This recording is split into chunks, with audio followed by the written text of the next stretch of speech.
भाई तुम्हारे साथ क्या ऐसा हो रहा है कि तुमको बार बार ऐसा लग रहा है कि तुम बहुत ज़्यादा सोच रहे हो, हर चीज़ में तुम्हारी गलती है, तुमको अपनी सोच पर शक होने लग गया है, तुम्हारा कॉन्फिडेंस बिल्कुल गिरता जा रहा है। तो भाई अगर मैं तुमसे कहूँ कि ये तुम्हारी दिक्कत नहीं है या तुम्हारे आसपास जो लोग हैं वो डेलिबरेटली तुमको इस चीज़ में ये फील करवा रहे हैं कि हर चीज़ में गलती तुम्हारी है, हर चीज़ तुम्हारी वजह से ऐसा हुई है, तुम्हारी मेमोरी इतनी शार्प नहीं है, तुमको जान के ऐसा फील करवा जा रहा है, तो तुमको कैसा लगेगा?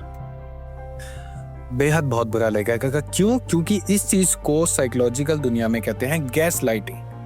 अब गैस लाइटिंग क्या है? गैस लाइटिंग वो है जब तुमको कोई मेंटली मैनिपुलेट करे, तुम्हारी रियलिटी पे सवाल उठाए। जैसे तुमने जो कुछ देखा, तुमने जो फील करा, तुमने जो समझा, उस पे सवाल करे कि नहीं ऐसा नहीं था, जो मैं तुमको बता रहा हूँ वो सही है। This is gas lighting. और वो लोग ऐसे होते हैं भाई जो तुम्हारी रियलिटी पे सवाल उठा देते हैं। तुमने अपने हाथों से कोई चीज उठा के वहां रखी और 4 दिन बाद वो तुमसे बोल देंगे कि भाई तुमने नहीं रखी, आई एम 100% श्योर, और तुमको अपनी रियलिटी पे एक क्वेश्चन मार्क लग जाएगा। This is gas lighting. अब जो गैस लाइटिंग है ना, वो दुनिया का सबसे खतरनाक साइकोलॉजिकल मैनिपुलेशन है। इसमें क्या होता है कि इसमें जो चोट आपको मिलती है ना, वो आपके शरीर पे फिजिकल चोट नहीं होती, वो आपके बिल्कुल अंतरात्मा पे चोट होती है, आपको आपके कॉन्फिडेंस पे चोट होती है, एक आपके चरित्र पे चोट होती है कि ये क्या होता जा रहा है भाई। तो भाई मैं तुमको आज 5 ऐसे ट्रिक्स बताऊंगा जिससे तुमको समझ में आ जाएगा कि तुम इस चीज़ के शिकार हो चुके हो। और वीडियो के एंड में मैं तुमको 3 ट्रिक्स ऐसे भी बताऊंगा जिससे तुम जो मैनिपुलेटर है ना, उसका बिल्कुल मास्क अपने सामने उतार सकते हो, बिल्कुल पहचान सकते हो कि मैनिपुलेट कर रहा है, ये क्या कर रहा है, क्या नहीं कर रहा है। तो साइन नंबर 1 ये है कि तुमको अपनी मेमोरी पे डाउट होने लगेगा। तुमने अपनी आंखों से देखी हुई चीज़, अपने कानों से सुनी हुई चीज़ पे डाउट होने लगेगा। क्यों? क्योंकि जो मैनिपुलेटर होगा वो तुम्हारे आगे इतना कॉन्फिडेंटली ये चीज़ बोलेगा कि नहीं, ऐसा नहीं है जो तुमने देखा है, कि तुमको अपने ऊपर शक होने लगेगा। और जो गैस लाइटिंग में जो सबसे बड़ा इम्पैक्ट है, जो आपके ऊपर इम्पैक्ट करता है, वो होता है सामने वाले का कॉन्फिडेंस। वो इतना तगड़ा ब्लफ खेलेगा भाई कि आपको समझ में नहीं आएगा, आपको खुद की मेमोरी पे होने लगेगा। ये था ट्रिक 1। ट्रिक नंबर 2 ये है कि कैसा भी कोई भी आर्ग्यूमेंट हो रहा होगा, उसमें एंड में सिर्फ और सिर्फ तुम्हारी गलती निकाल दी जाएगी। दुनिया में 8 बिलियन लोग हैं और ऐसा हो ही नहीं सकता है, स्टैटिस्टिकली हो ही नहीं सकता है कि हर बार तुम ही गलत हो। तो ऐसे नहीं तो वैसे बात ऐसे मोड़ के या वैसे मोड़ के तुम्हारी गलती उसमें निकाल ही देगा। तो ये दूसरी पहचान है। अगर तुम ये बार बार फील कर रहे हो तो भाई ये तुम्हारे लिए कि सामने वाला बार बार तुमको गलती दिखा दे रहा है, जबकि तुम्हारी इसमें कोई गलती है ही नहीं। तुमको अपने हिसाब से लग रहा है मेरी कोई गलती नहीं है, बट ये जो सामने मैनिपुलेटर है वो तुमको दिखा रहा है कि भाई ये तुम्हारी गलती है, तुम्हारी गलती की वजह से हुआ, ऐसा हुआ या वैसा हुआ। साइन नंबर 3 ये है भाई कि तुम हर चीज़, हर छोटी और हर बड़ी, हर यूजलेस, हर यूजफुल चीज़ को अपनी तरफ से प्रूव करने में लगे हो। तुम हमेशा अपने साथ एक एविडेंस लेके घूम रहे हो कि यार अगर कोई पूछेगा तो मेरे पास ये एविडेंस है। बट भाई लाइफ में हर चीज़ का एविडेंस नहीं होना चाहिए। आपको मेंटली इतना फ्री होना चाहिए कि आपको प्रूफ की ज़रूरत ही नहीं है। अगर आपको हर जगह प्रूफ लेके चलना पड़ रहा है, दैट मीन्स आप ऑलरेडी मैनिपुलेटर्स के बीच में ही फंसे हुए, क्योंकि जो मैनिपुलेटर है वो आपको इस जोन में लाएगा कि आपको प्रूफ देना पड़ेगा। और आप ऑलरेडी अगर प्रूफ इकट्ठा कर रहे हो, दैट मीन्स आपसे ऐसी सिचुएशन आ चुकी है आपके पास कि आप बहुत बार प्रूफ दे चुके हैं छोटी छोटी बात के लिए। साइन नंबर 4, और ये बहुत इंपॉर्टेंट है भाई, इस पे गौर फरमाना। साइन नंबर 4 ये है कि तुम्हारा जो कॉन्फिडेंस है ना, वो बहुत ज़्यादा लो हो चुका है। तुमको हर छोटी बड़ी बात पे लोगों का वैलिडेशन चाहिए।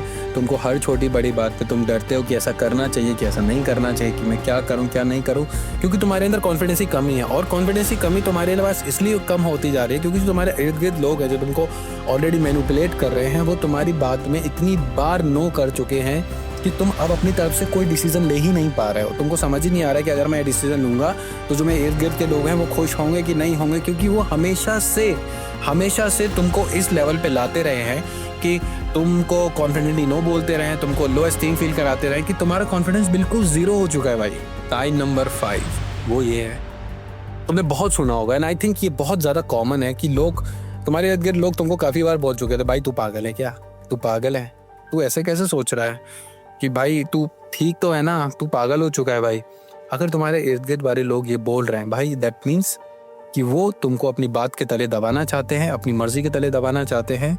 और तुम्हारा जो भी POV है, जो भी पॉइंट ऑफ व्यू उस पर्टिकुलर टॉपिक को लेके जिसमें वो तुमको ऐसा कह रहे हैं, is not good enough for them. तो वो तुमको दबाना चाह रहे हैं, ठीक है। इसको इग्नोर मत करो, इसको छोटी बात मत समझो, बस पैटर्न नोट करो, कौन कैसे कब कहाँ पे क्यों बोल रहा है तुमको ये चीज। ये थे 5 ऐसे ट्रिक्स जो तुम्हारे आसपास के लोग तुम्हारे ऊपर डाल रहे हैं। अगर तुम्हारे को इसमें से एक भी रिलेटेबल तुमको लग रहा है कि तुम्हारे साथ ऐसा हो रहा है, तो भाई तुम ऑलरेडी इस चीज के शिकार हो, गैस लाइटिंग के शिकार हो। एंड अनफॉर्चुनेटली जो लोग तुम्हारे साथ ये कर रहे हैं, हो सकता है तुम्हारे लव्ड वंस हो सकता है तुम उनकी बहुत रिस्पेक्ट करते हो सकता है कि तुम्हारी बहुत ज़्यादा क्लोज हो सकता है इन्होंने बहुत तुम्हारी हेल्प करी हो। बट भाई trust me, it is a very hard reality कि ये लोग तुम्हारे साथ ऐसे साइकोलॉजिकल खेल खेल रहे हैं और ऐसे साइकोलॉजिकल ट्रिक्स यूज़ कर रहे हैं जिसमें तुम इनके साथ हमेशा दबे हुए रहो। ठीक है, तो जैसे कि मैंने कहा था, ये 5 साइन है। अगर एक भी रेट करते हो आप तो ऑलरेडी आप ये इस पार्ट में हो।